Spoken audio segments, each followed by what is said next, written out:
expand, especially in the Jewish community. So when stuff does happen, when stuff does go down, people will be less afraid because they heard it already. They heard us have a conversation about it.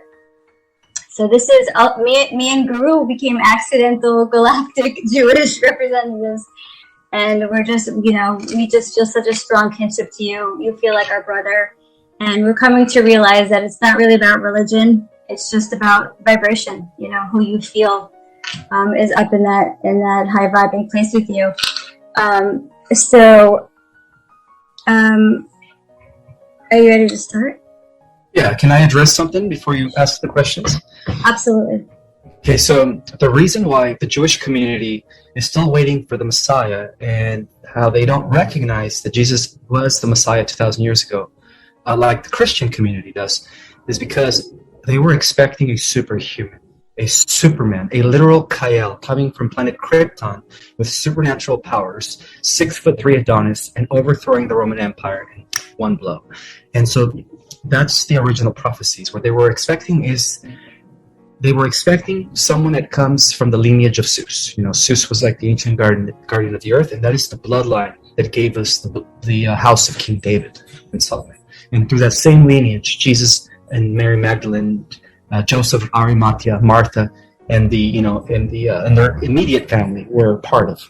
So that is the reason why they don't believe that he was, the Christ. They're according to the original prophecies, he's supposed to be a superhuman, a Superman figure. But what they didn't understand is that Superman figure is now going to be emerging among the existing human race. He's going to be like the leader of all the light, the Elohim, the 144,000, the starseeds. He's going to be like the one that's going to lead that war against evil for one final, redemption and ushering in the golden age. Are you saying that it is Jesus that will come, or it's going to be a different type of figure, a brand new person? Through his lineage, through his bloodline, through the house of David, yes. Through the house of David. So that's very much in line with Jewish thinking also. So thank you for straightening that out. Of course. And I think you also had wanted to straighten out something that we spoke about with Alana Danan. Yes. Yeah, so let me just correct myself. It's not that she physically died. It's that her body was overtaken through a parasite from within. So now the Dracos are using her as a host. So it's no longer her. It's still the same body, but it's no longer her soul. And that explains why people for months have been noticing something different about her. There is no life spark in her eyes. She's totally been inorganic. Now she's just being used for Archon energy. She's actually been compromised by AI through Enki, because Enki has returned, but he's no longer biological. Enki has also been, Enki was involved in this AI thing for many thousands of years. So Enki's already cybernetic. He's no longer biological. And that explains why a small group of the Federation, a very tiny group, defected within the last 10 months because of this return of Enki, who is actually Lucifer, by the way. And he's part of this, AI system that big tech is now developing here in this world. He's connected to all that. Okay, thank you for clearing that up. That's big. And I also want to bring up what we were talking about right before we started recording, that how much we love Alex Collier and what he's brought to the table since the 80s. He was foundational in this conversation. He was like one of the pioneers, and perhaps was vulnerable because he was prone to depression. He always spoke about that, and he was very open about that, speaking, I think, about his suicide attempts, because he just wanted to go back home to Andromeda. He felt very lonely here on this planet, which we can all the starseeds can relate to. So it's just a reminder for all of us to keep ourselves in high vibe, so we aren't susceptible to the dark side. That's the work of life. To do the energy work. So you're ready to get? I agree with that. Yes, he was, one of my heroes when I first started on my journey, and I'm just reporting what the Galactics are telling me. It's sadly to say that through his depression, the dark side was able to kind of work through him, and in the last few months now, and that's why I said what I said about him as well. That he has been also compromised. Yes. Well, thank you for clarifying that. I think we all needed to hear that. Okay, so my first question, can you explain the concept of the 144,000? I'm still not clear on it.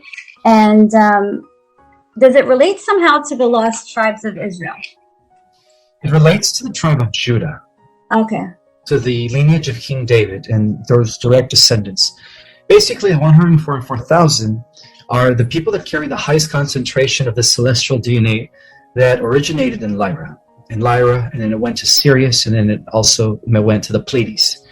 So those are the 144,000. And the reason that they are pretty much at the core of the different star seeds that are now numbering in the millions is because they also represent the most advanced souls in the multiverse. So that's why they had to be born in such a pure lineage that could be traceable technically all the way to Michael the Archangel. You know, the 144,000 are his descendants. They are the descendant warriors that have volunteered to help bring this earth into the age of light, into the age of Messiah. That's such an interesting way to think about it, that it's the tribe of Judah. Wow. So the people who are not in the 144,000, they'll still have an important role as well. Yeah, because there's 12 tribes of Israel. You know, that's just the tribe of Judah. We still have the tribe of Naphtali, Benjamin, Issachar, in the other ones. So everyone else that is a starseed comes from those. We are Israel. The starseed nation is all 12 tribes combined and now coming together as one tribe, as prophesied about. That's why God divided us during the times of Babel, and now he's reuniting us here through America. This is beautiful. This is beautiful. Oh, and I heard that America, I heard this, I corrected this with a friend who told me that, you know, America will turn into Israel, but Jerusalem will become the country of Israel. Does that make any sense to you? Like, the whole Israel now will become the capital of the New Jerusalem. What do you think of that? Yeah, it makes perfect sense because according to my research and as I revealed in my book, when the world structure reconfigurates into this new world structure called the Federated Regions, which I talk about in my book, there's 22 of them. The region we identify today as Israel is going to be known as the Jerusalem Federation, and the Jerusalem Federation is the name of that actual land. But yeah, at the same time, America is going to be leading the way for freedom. It's going to be, you know, in a sense, the way shower for the rest of the planet to follow into this new, you know, age of light and beauty and justice. I love that. It's like the marriage of everything good in my world. America and Israel coming together is the best. Because you know, Israel for the longest time has been under the control of the Rothschilds and the fake Zionists and the Khazarians that are posing as Jews, but they're really not Jews. They are Babylon. All the elite families are Babylon. Their great ancestor, great, going back to generations back, is Nimrod and Nebuchadnezzar, not Abraham. Those are two different opposing lineages that have always been warring. Right, and it's so confusing for us nowadays because they cry anti-Semitism because they're hiding within our religion. And all of the other Jewish people are traumatized by anti-Semitism also. So it's so much confusion inside the religion because when you talk about Q to other Jewish people, they're like, no, it's anti-Semitism. Don't talk about Q. They're talking about the Rothschilds and the Rockefellers and they're all Jews. And, you know, me and Guru are actually going to do a Zoom about this because it has to be cleared up. There's so much gaslighting inside the Jewish community about this whole anti-Semitism and how the descendants of Nimrod use us as a shield because they cry the same anti-Semitism, you know, and they're protected under it. Exactly. So really, I'm glad you brought that up. Okay, so life in 5D, right? First of all, what will the weather be like? It's going to be perfect. It's going to be the same year round. We're not going to have the different seasons because the reason we have seasons is due to the wobble of the earth. That's all going to be recalibrated. It's going to be tropical year round. You know, it's going to be like paradise every day for 24/7, and that's how most worlds exist. Worlds don't go through these weather changes. They don't have seasons the way we do, you know, because they're so advanced that they're able to constantly control their atmosphere. They are able to make it rain when they want it to rain. They are able to make it sunny when they want for it to be sunny. They have absolute control of the elements, and so that's what we're heading into. We're heading into a world where our species, as we become higher dimensional beings, we're going to be in communication and in tune with the nature forces. And as a result of that, you know, we're going to determine how we want the weather to be 24/7. Oh, I love that. That's such a relief because I think a lot of the depression on the planet comes from being in winter, and being subjected to the forces of nature. Okay, so in your interview with Mickey Clam, I heard you guys talk about how when you were younger you did modeling, and you were approached by the cabal. Several times, yeah.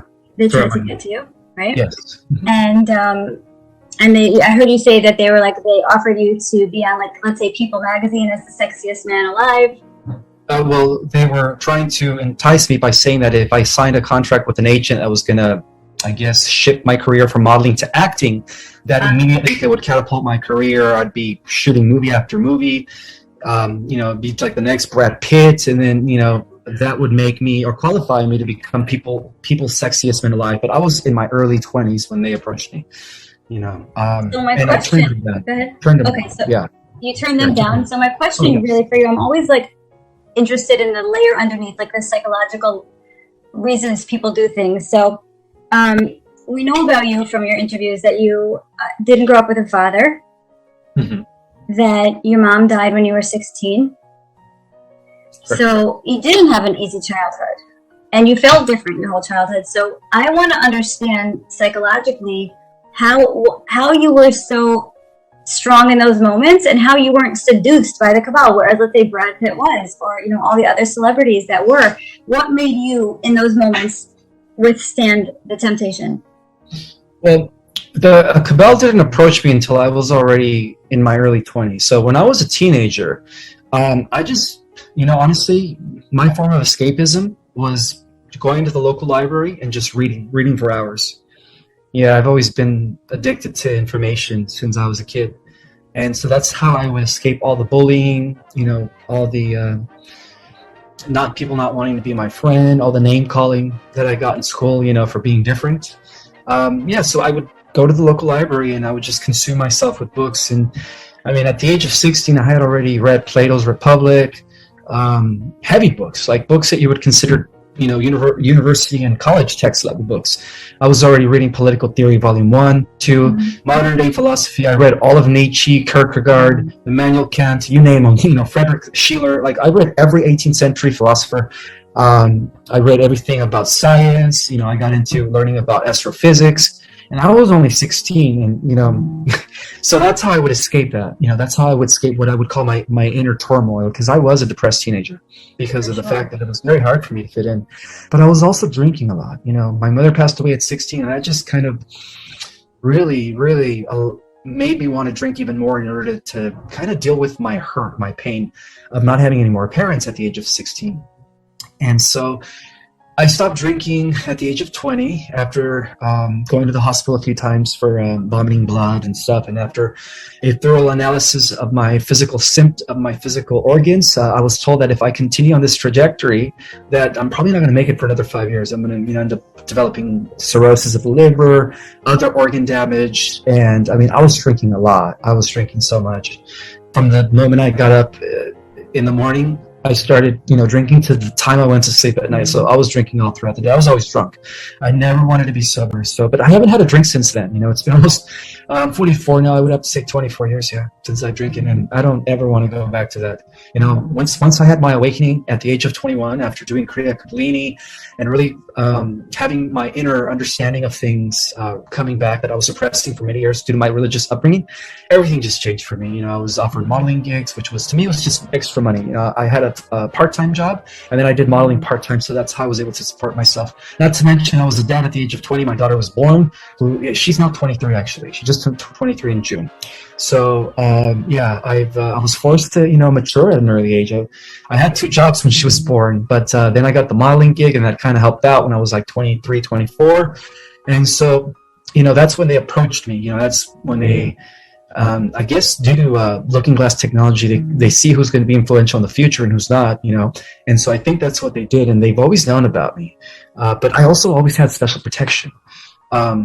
Because of my family lineage. I come from the royal house of Spain.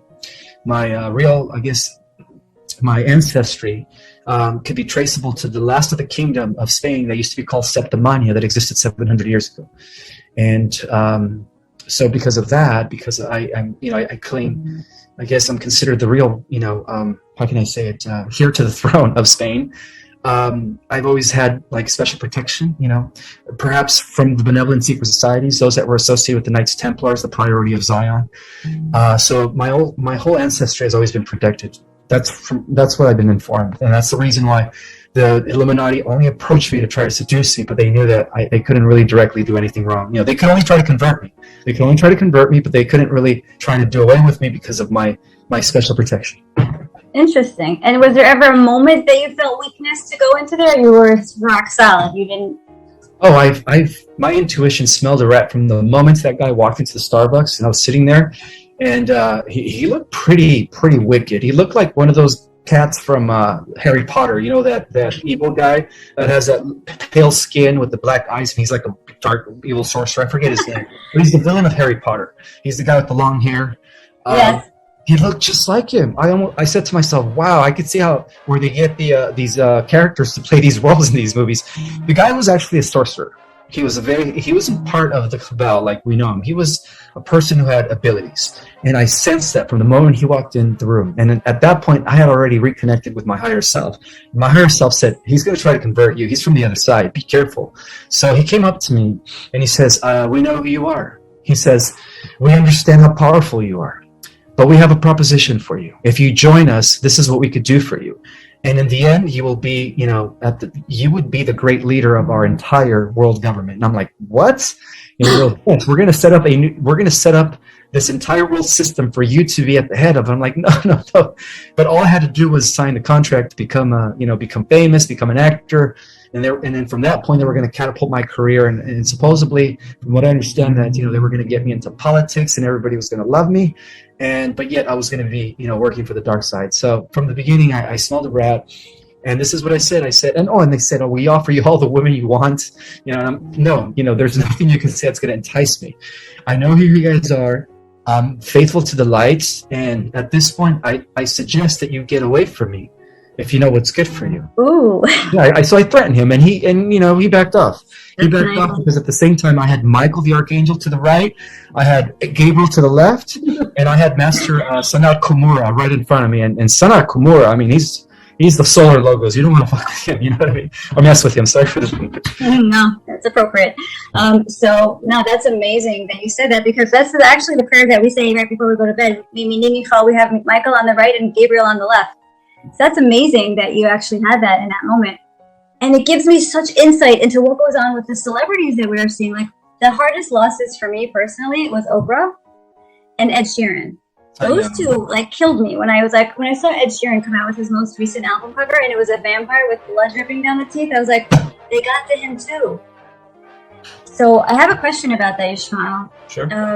Is it possible that what we're seeing now with Oprah and Ed Sheeran and a lot of these people, Brad Pitt, that that's the clone of them, and the real them is somewhere being in a prison on the ground somewhere waiting to be freed? Is it possible that they're still good somewhere and they've just been cloned? Very possible. Yeah. In fact, all the politicians that are working for the deep state and most of the celebrities have been cloned. They all have doubles and triples and quadruples. And the real ones? Where are the real ones? Well, due to the house cleansing that's been taking place in the last 6 years, thanks to the QAnon military operation, they have been taken to Guantanamo Bay. And so they're waiting there. They're actually going to be facing tribunals pretty soon. And that's going to happen right when EBS kicks in. It's going to be worldwide, where everyone's going to be witnessing, these people and how they were partaking in the crimes against humanity. Because Oprah was also on the Epstein list. I don't know if you know that. She went to that island several times. And, you could only imagine how that could be so real because of the fact that she herself was molested when she was a little girl. So You're so right. Exactly. So maybe it's just something that she didn't heal, and so she wanted to also commit that, as to why she went to the island a few times. That's so interesting. And so there's a moment in all of their lives that they sold their souls. Absolutely. Yeah. Wow. That's crazy. And the Cabal understood that these people had ingratiated themselves into our hearts. So they used them for their agenda, for their mouthpieces. Can I ask what jobs you've had in the 3D world? Sure. Well, when I first started my job at the age of 19, after finding out that I was going to have a baby, my very first job ever was at Babies R Us, in the retail department. I used to sell strollers and cribs and stuff, car seats, and that was pretty simple. It was just retail, just customer service, right? After that, I went to work for a company that was building airplane parts. So it was like industrial warehouse type work. And then after that, I became a 411 operator. So when people called for directory assistance, I was one of those guys that would answer and say, "How can I help you?" And then after that, I did construction for about 6 months. As an apprentice, I'm not very hands-on. I'm more cerebral than I am physical, so that didn't work out for me. And then after that, I got into a marketing and advertising company, and that's what I did for like 15 years. Yeah, that's what I did for 15 years as a full-time job. So, that's pretty much it. Yeah. Are you still doing that job? Occasionally, here and there. I'm mainly focusing now on my book. I'm writing a new chapter as I do a new edit and a new edition. And I'm also teaching online courses. I think I'm booked till November now. So I'm just putting most of my energy in that, which is my passion now, is educating people on the higher knowledge in preparation for the ascension. And also it helps activate a lot of people, and they have been. I've luckily been receiving, and I'm so humble about this because it makes me feel so good when people DM me and said, "Ishmael, I've been watching your interviews, I've been reading your book. I just wanted to say that you activated something in me. My life is different. I see things from a higher perspective. Thank you so much." And that brings joy and tears to me. I get so many people saying that. I love it. It makes me really, it just makes me realize that I'm having a positive impact on the world right now, and that time sometimes gets a little emotional. So I do cry. I don't let my feelings in. Sometimes tears of joy come out when I receive these messages. I totally understand. It's the highest feeling of fulfillment when I make my little videos before I go to my 3D job, and when I get comments on my YouTube videos and people are connecting with me in a spiritual language, I so get what you're saying. It's like I'm doing what I came here to do, and it's the most fulfilling. You could cry from it, so I get that. What are your thoughts on circumcision? Well, I never really thought about that, but based on what I've read, it was done in order to minimize the pleasure a male gets. Am I correct or not? I mean, this is a hot topic in Jewish. A lot of Jewish people came forward asking me because we're so confused now because Judaism has been infiltrated and there is so much satanic infiltration. So we know that Abraham and God made a pact with circumcision, like that was their sign with each other. And then Ishmael in the Bible got circumcised also because he was a son of Abraham as well. So my heart tells me that circumcision is something beautiful. I just wanted to hear your thoughts, though. It all depends on perspective, because I guess the whole intention behind that was to keep the man's genitalia cleaner for the women. Because when that extra skin is there, it kind of causes bacteria to grow. But when that extra skin is gone, you don't grow as much bacteria and germs. So I would have to say that it has to do with being more of a hygiene type of a purpose. Keeping yourself cleaner down there and stuff. And not spiritual. There's no spiritual aspect to that There could be, because cleanliness is godliness, right? When a person has less bacteria in their body, especially in their genitalia, that's like a sacred organ, by the way. Yes. When people do have intercourse, it's a sacred union of an energy exchange taking place between two divine beings, especially if they're starseeds. That's like, it's so much powerful when a starseed comes together in a divine union like that. I mean, if they only knew, that how positively it's affecting the entire universe through the energies that they release. It's actually producing the spin in the galaxy. When all the different species, all the different humans in the galaxy are having intercourse, that actually produces an energy called orgon, which causes a more of a bigger spin in the galaxy, and then in turn that spins off new solar systems and new worlds. So it's it's something that's happening on every level of reality. Like we think it's just a physical thing, but little do we know that we're contributing to the life force that is constantly creating new worlds and terraforming new stars. So it's cosmic. It is cosmic. Yeah, it is cosmic. So the question on that is, how about the solo orgasm? The solar orgasm. The solo, like if a person is not with a partner. Any type of orgasm contributes to the spin of the galaxy because it's all connected through energy fields. So it's the energy that we release, which is such a wonderful energy. Of course, that's like the best feeling ever when somebody has that experience, whether it's self or with a partner. You're contributing to the overall life systems of what is called the orgone energy. That's why it's called orgasm, because orgone energy is what spins the galaxies into being. It allows new solar systems to come into formulation, new planets to spin and terraform. Yeah, it's all connected. Because we're taught, I think Christians are taught this, and Jews are definitely taught this, that if a man spills his seed, you're good? Oh, yes. Hold on one second. Sure. Thank you. Appreciate it. My wife's nurse is coming in. I'm just letting you know she's in the bedroom. Sorry about that. Not at all. If we're not live, you could always edit this out. Absolutely. No, it keeps it real. I like it. Okay, cool. I like knowing you're a person. Okay. So the question was... My dog. Hold on. Athena, come here. Sorry about that. My dog's all over her. She's getting uneased. Hi, Athena. Tell her to say hi. I will. She can hear you. That's my dog. Whenever you guys hear a chain rattling or something clicking, it's my dog. Yeah, she sounds fierce, man. She sounds like big.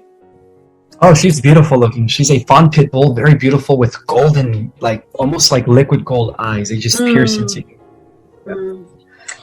Okay, so back to my question. So we have Judaism and Christianity has the take on a man spilling his seed, from what I've been taught, is that negative entities will attach themselves to them, and it's created a lot of fear, shame, and guilt inside the religion, especially for teenage boys. So what do you think is the real deal with the spilling of the seed concept? All right, well, if it's done, if they're doing it themselves, they are, how can I say it? They're giving away their life force, because for a man, their seed is their life force. So if they could do it in moderation, like not every day, once a week, in order to prevent what's called prostate cancer, okay, because that's healthy. You have to do it sometimes, but don't do it every day. You have to allow your life force to build within your testicles, because that's where all your nutrients are concentrated and stuff. But if it's done in a union with somebody else who is vibrating at your level, and it's done in love, which is the highest form of doing that, then you're actually contributing to the overall creation process of the entire universe. I love that. That actually really resonates with me. I love that thought. That brings me to a question that I got from so many people. People who, if they're not on the same wavelength as their spouse, what's going to happen? Are they going to stay with this person? Is everything going to be shifted around in terms of who you're going to be with? That was a big question that came up. No, because those that are not vibrating with these new frequencies of fifth dimensional energies are going to be shifting into a new timeline than those that are not. So we might see many people separating from each other that are not of equal vibration anymore. So this is what many prophecies call the harvest, right? The harvest is really about where you're resonating with. Depending on where you're resonating, that'll depend if whether you go in the this timeline or that timeline. So there will be a bifurcation of timelines, and for those that are not vibrating anymore, because one is awakened and one is still programmed, they're eventually going to separate from each other. Well, it's going to translate in the physical world as a divorce, but eventually that's where it's all heading. Got you. What does marriage look like in the 5D? Is it still a contract that you sign with each other? What's marriage going to evolve into? And is it a monogamous, in the higher dimensions, is it a monogamous society? Only up to the fifth dimension. The fourth and the fifth dimension, there's still monogamy. And it's not done by a judge or a priest or a pastor or some religious authority, because that's part of the old paradigm. That's part of organized religion. It's more about understanding between two souls coming together in divine union. So that's what marriage is in the fourth and fifth dimensional worlds or civilizations out there.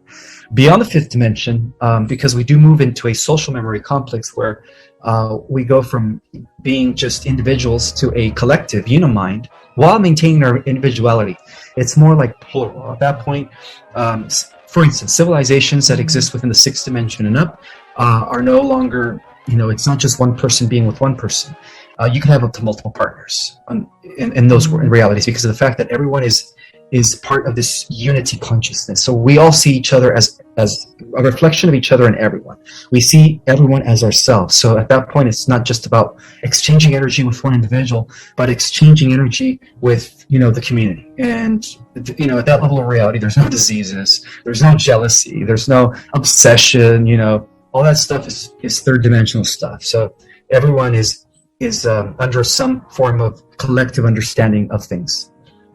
Got it. It's like once you're no longer possessive of this other person, you're like free to experience, and you want the other person to experience too, love in all the forms. Yes, because when you're exchanging energy with others, when you get together with others and you do that, you actually exchange energy. So at the cellular level, let's take, for example, the trillions of cells. Trillions of cells are all hooking up with each other, because of the fact that they're all working together to make your organism exist. They don't just stick to one cell. They exchange energy with every cell. That's how it works. So that's what we're doing. That's a great analogy. That actually helps me understand it. Yeah, because it's for the greater, it's for the greater experience. Exactly. Of everybody. Okay, this was a big question also that I kept getting from the Jewish community. And I'm almost afraid to ask it, but here we go. As far as you know, has the Hebrew text of the original Bible, the 5 books of Moses, has the Hebrew text, we know that the Roman Catholic Church mistranslated it. We know that. They've, changed the language. But has the original Hebrew been tampered with or edited?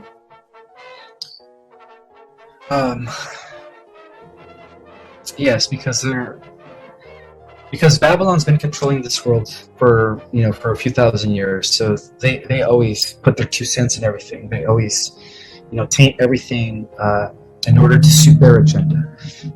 But the first 5 books in the Bible are probably the most important books. That is the foundation of our Judeo-Christian tradition. And so I would have to say that the stories and the metaphors that were meant to help us understand the divine and our relationship to the divine are still there.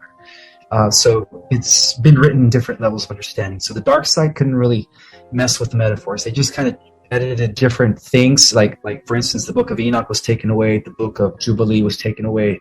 The book, all these other books that talked about the Nephilim in great detail and when the giants roamed the earth, all those books were deleted because they were actually talking about our extraterrestrial connection, right? And so that's to give you an example of what they edited. But as far as like the principles and the teachings are still there in metaphor, and we just have to, read it from a level of understanding that only we can understand, Yeah, no, that's a great answer. Thank you for that. The way I look at the Torah and the Bible is that I think that we learned a very 3D version of it, but I think that just like our DNA is going to come to life in a different way, I think the Torah will also. I think it's coded and encrypted, and there's so much more in it. And I think the letters themselves, the Hebrew letters, will come to life just the same way, that the double helix will come to life. And I think as we ascend, the Torah, the 5 books of Moses will ascend with us and be like the blueprint of our lives as it is now. Yes, it's all going to be restored, by the way. All that good. Stuff. No, yeah. Good. And that was the piece that was missing, Ishmael. Like this cosmic piece where I felt like kind of betrayed by my religion. Like no one was talking about the galaxy. So it makes me feel better that it was, actually taken from us. By the dark side, I can make peace with that now. What time we got? I can have you for 10 more minutes? Yes. Okay.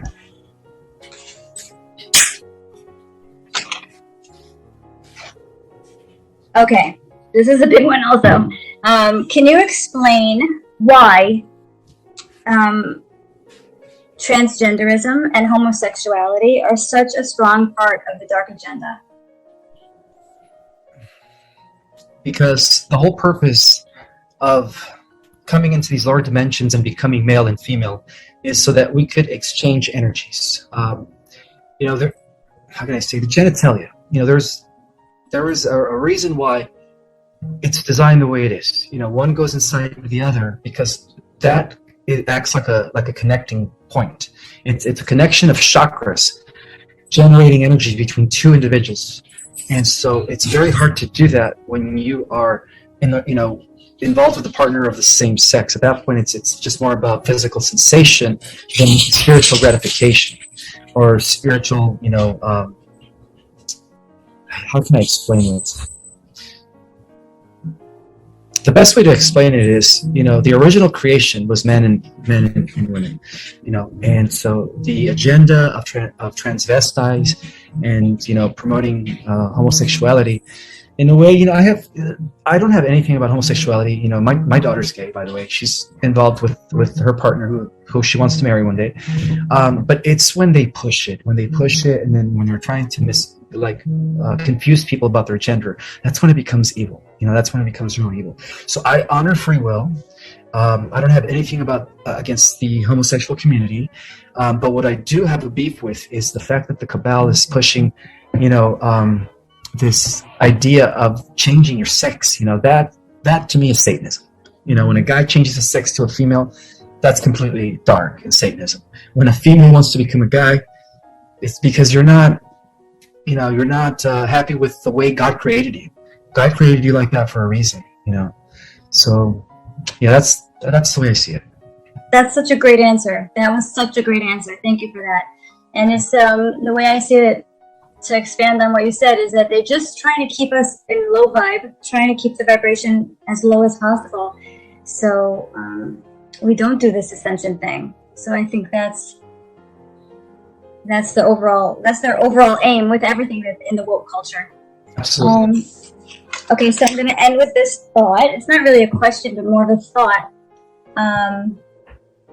That I've always looked at the sunset or at clouds and things in nature, and I was never satisfied with just looking at things. I was I want to be that. I want to be the sunset. I want to be the cloud.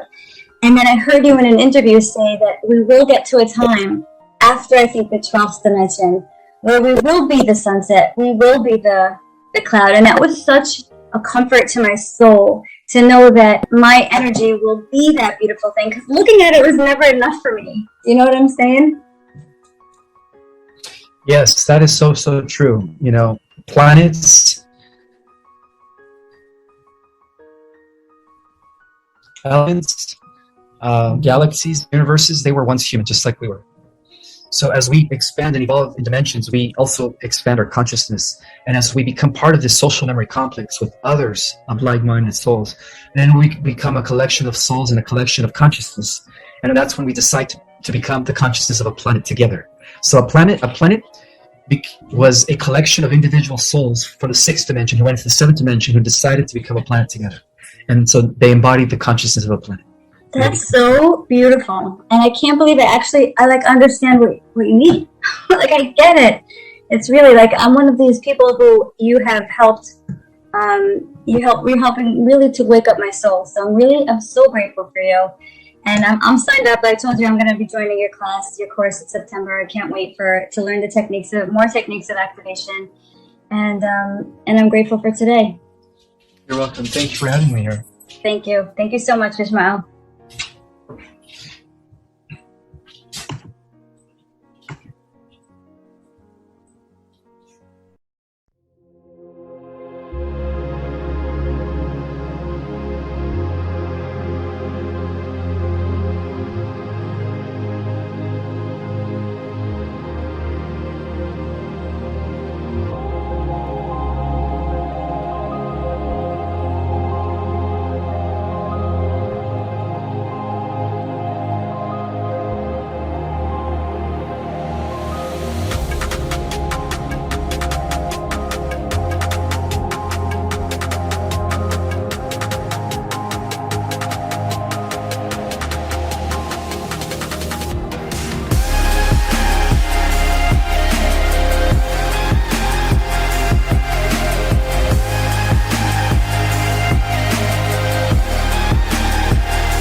Chẳng thể quên khi cơn mưa đêm lại về. Em đã quên lời thề và ta như đông chìm sâu. Không còn mơ em anh nhận màu. Anh chỉ cần mơ đâu em chỉ còn là những cơn mưa vô giá. Cho bên mơ em không mơ anh. Anh một đêm mơ chỉ cần bên em không được cần nhớ. Và chỉ có em không còn nhớ. Và người ta bên nhau như ngã thơ. Muốn nhớ về say em chỉ có mấy em ở đây. Và anh như muốn chết đi nhưng không muốn em mãi mãi. Tình yêu làm cho ta đau đầu. Không em như nằm hâm mộ. Anh như đêm mong cầu. Và mưa bên em hôn sầu. Chắc có mãi mãi mà mơ. Chỉ có bên em nhưng đừng có mơ. Em vẫn đang dài. Em muốn bên ai. Anh không mong gì hơn. Chỉ mong em sẽ ở đây ôm anh thật gần.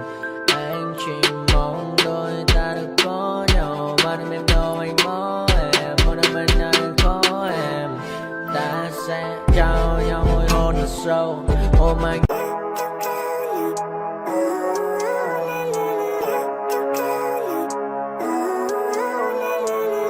Living life, everyday, late at night, not okay. All I want, and I pray, all I need are some better days. Fuck me, I'm looking in the mirror, so foggy, but I've never seen clearer. I don't really think anyone can save me, and honestly I'm not really sure I want saving. I like to be my own worst enemy. There's no risk if you don't try at anything, so I'ma just keep buying everything. See you in the next life, have to be a better me. I don't think that my head's on straight. Gotta flip it and grip it and go and get an x-ray. What's wrong with me? I just feel weight pushing on my chest and it squeezes till I suffocate. Better change my mindset, meditate. It's pretty cool that I'm alive and have better days. I could walk, see, hear, I should celebrate. Think I could change my mind, maybe elevate. Living life, everyday, late at night, not okay. All I want, and I pray, all I need are some better days.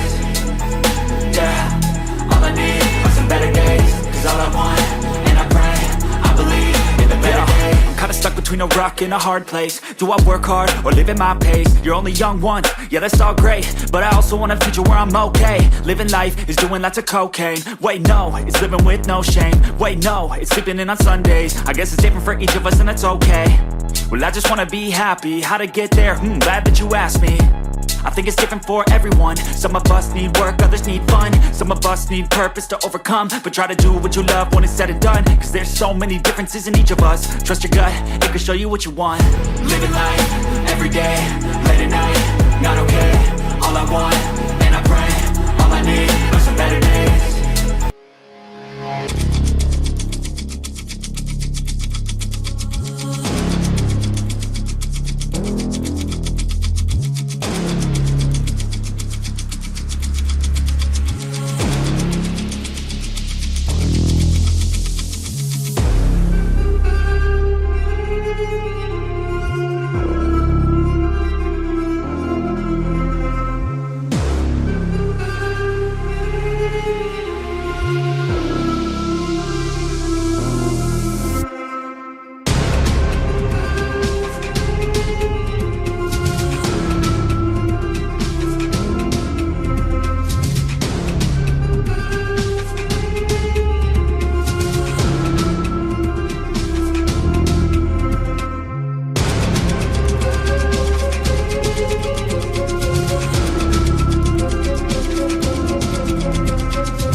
Which has determined your fate. I've never seen so clear. I feel the end and it's near. The day of reckoning's here. The sound of deafening fear. You gon' die if you try. You just might get a little bit of trouble. K-N-I-F-E right in your side. You will never see me coming. You gon' die if you try. You just might get a little bit of trouble. K-N-I-F-E right in your side. You will never see me. My energy is next level, so damn you better be careful. I got an angel and devil, he snaps me straight in the temple. I'm ready to be a rebel, I've got a lot of potential hidden inside of this vessel. That shit is so exponential. I need a first class ticket to the top, no